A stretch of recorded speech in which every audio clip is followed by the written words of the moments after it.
Le marché global de performance qui nous lie à Bouygues Energies et Services impose un suivi rigoureux de notre patrimoine, afin de pouvoir en optimiser le fonctionnement. Le conseil départemental a souhaité intégrer le BIM Exploitation pour optimiser la gestion patrimoniale de ces collèges, réalisée aujourd'hui entièrement sur Excel.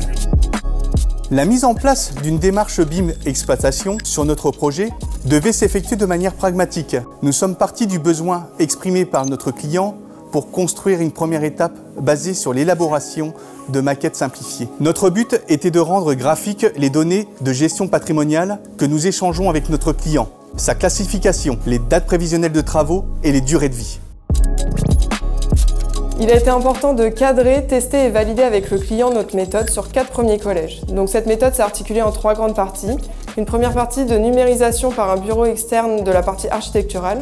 Ensuite, nous avons intégré les équipements techniques et enfin, les informations utiles à une bonne gestion du patrimoine.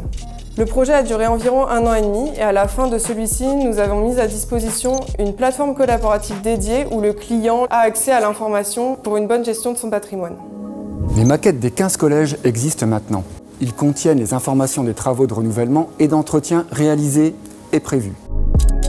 L'ensemble des acteurs accèdent à la même information centralisée, accessible via le web. Le suivi d'exploitation maintenance sera facilité et partagé. La démarche BIM Exploitation va permettre d'optimiser la pérennité des collèges. La plateforme, mise à disposition par Bouygues Energies et Services, intègre les données issues des bases d'archives du Conseil départemental de l'Oise, qui deviennent accessibles à tous. Le projet BIM Exploitation n'en est qu'à son début. De nouvelles fonctionnalités seront mises en place en fonction des retours des utilisateurs et l'écoute du client.